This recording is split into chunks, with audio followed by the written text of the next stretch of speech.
ഇന്ന് നമ്മൾ മലയാളത്തിലെ മികച്ച 10 ത്രില്ലർ സിനിമകളാണ് നോക്കാൻ പോണത്. ആദ്യ ചിത്രം കൊറോണ സമയത്ത് ലോക്ക്ഡൗൺ ആ കാലഘട്ടത്തിൽ നടക്കുന്ന ഒരു കഥയാണ്. ഈ കഥയിൽ ഇതിലത്തെ രണ്ട് കപ്പിൾസ് ആണ്, അവർ വ്ളോഗേഴ്സ് ആണ്. അവരുടെ അപ്പാർട്ട്മെന്റിൽ തന്നെ താമസിക്കുന്ന മറ്റൊരു സ്ത്രീയുടെ പ്രവൃത്തികൾ അന്വേഷിക്കാൻ തുടങ്ങുകയാണ്. ആ അന്വേഷണം എത്തിപ്പെടുന്ന സാഹചര്യവും അവിടെ നടക്കുന്ന സംഭവങ്ങളൊക്കെയാണ് ഈ സിനിമ പറയുന്നത്. സിനിമ ഒരു എക്സ്പെരിമെന്റൽ ചിത്രമാണ്. ചിത്രം ഫൂട്ടേജ് എന്നാണ് ചിത്രത്തിന്റെ പേര്. വൈശാഖ് നായരും മഞ്ജു വാര്യരൊക്കെ അഭിനയിച്ച ചിത്രം കൂടിയാണ്. ചിത്രം ജിയോ ഹോട്ട്സ്റ്റാറിലാണ് അവൈലബിൾ ആയിട്ടുള്ളത്. അടുത്ത ചിത്രമാണ് ഒരു ക്രൈമുമായിട്ട് ബന്ധപ്പെട്ടിട്ട് ഒരു സാധാരണക്കാരനെ അറസ്റ്റ് ചെയ്യാണ്. സാധാരണക്കാരന് നിരപരാധിയാണ് സത്യം പറഞ്ഞാൽ. ഈ നിരപരാധിയുടെ മേൽക്ക് ആ കേസ് തലയിൽ വെച്ചു കൊടുക്കുകയാണ്. പിന്നെ അവിടെ നടക്കുന്ന സംഭവ വികാസങ്ങളാണ് ഈ ചിത്രം പറയുന്നത്. ചിത്രം ഒരു കുപ്രസിദ്ധ പയ്യൻ, നമ്മുടെ ടൊവിനോന്റെ ചിത്രമാണ്. ചിത്രം ആമസോൺ പ്രൈമിലാണ് ഉള്ളത്. മൂന്നാമത്തെ ചിത്രം ഒരു കാട്ടിൽ നിന്ന് ഒരു പഴകിയ മൃതദേഹം കണ്ടെത്തുകയാണ്. അപ്പൊ ആ കേസിന്റെ അന്വേഷണത്തിനൊടുവിൽ കുറ്റം ചെയ്തത് ഒരു പോലീസുകാരനാണെന്ന് അവസാനം കണ്ടെത്തുകയാണ്. അപ്പോ ഇതിനെ തുടർന്ന് നടക്കുന്ന സംഭവങ്ങളാണ് ചിത്രം സംസാരിക്കുന്നത്. ചിത്രത്തിന്റെ പേര് ഹെവൻ എന്നാണ്. നമ്മുടെ സുരാജ് വെഞ്ഞാറമൂട് അഭിനയിച്ച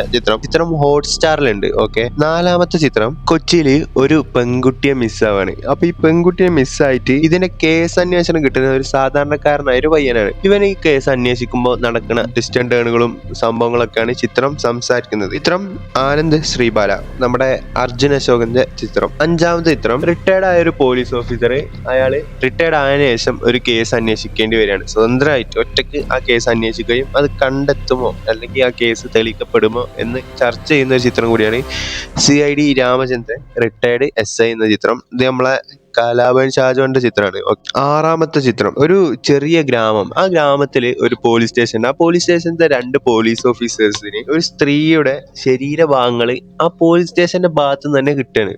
അപ്പോൾ ഈ ഒരു കേസുമായി ബന്ധപ്പെട്ടിട്ട് ഈ കേസ് അതിനുശേഷം ഈ കേസ് എത്തിപ്പെടുന്ന സാഹചര്യം എന്തൊക്കെയാണ് അവിടെ സംഭവിക്കാൻ പോണത് എന്നൊക്കെ നിങ്ങൾ ഈ സിനിമ കണ്ട് തന്നെ മനസ്സിലാക്കണം. ഒരു അടിപൊളി സിനിമയാണ്. കാണാത്തവരുണ്ടെങ്കിൽ എന്തായാലും കാണാം. അണ്ടർ റേറ്റഡ് ചിത്രം കൂടിയാണ്. ചിത്രം ഇലവീഴ പൂഞ്ചിറ. സൗബിൻ സായറാണ് ഇതിൽ അഭിനയിച്ചിട്ടുള്ളത്. 2022 ഇറങ്ങിയ ചിത്രമാണ്. ഓക്കെ. ഏഴാമത്തെ ചിത്രം ഒരു ഉരുൾപൊട്ടലില് കുടുംബത്തെ നഷ്ടപ്പെട്ട നായകൻ. അപ്പോ ഈ നായകന്റെ വീട്ടില് ക്ഷണിക്കപ്പെടാത്ത ഒരു അതിഥി ഒരു ദിവസം വരികയാണ്. പിന്നീട് അവിടെ നടക്കുന്ന സംഭവ വികാസങ്ങളാണ് ഈ ചിത്രത്തിൽ പറയുന്നത്. ബാക്കി നിങ്ങൾ കണ്ട് തന്നെ മനസ്സിലാക്കുക. ചിത്രത്തിന്റെ പേര് കുരുതി എന്നാണ്. നമ്മുടെ പൃഥ്വിരാജ് സുകുമാരനും റോഷൻ മാത്യു, നെസ്ലിൻ പോലത്തെ ഇവരൊക്കെ അഭിനയിച്ച ചിത്രമാണ്.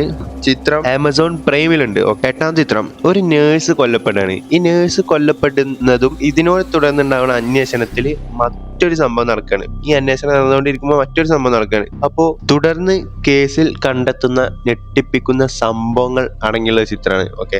കിടിലൻ ട്വിസ്റ്റ് ആൻഡ് ടേൺസ് ഉള്ള ചിത്രമാണ്. ചിത്രം നമ്മുടെ അനൂപ് മേനോൻ അഭിനയിച്ച 21 ഗ്രാംസ് എന്ന ചിത്രം. ഒമ്പതാം ചിത്രം ഒരു കട്ട ഈഗോ ഉള്ള ഒരു പോലീസുകാരനാണ് ഇത്ത നായകന്റെ തൊട്ട് മുകളിൽ നിൽക്കുന്ന പോലീസുകാരനോട് ഭയങ്കര ഈഗോ ആണ്. നല്ല ഈഗോ ഉള്ള ഒരു പോലീസുകാരൻ. അപ്പോൾ ഈ പോലീസുകാരന് തന്റെ മുകളിൽ നിൽക്കുന്ന പോലീസുകാരന് ഒരു കട്ടപ്പണി കൊടുക്കുകയാണ്.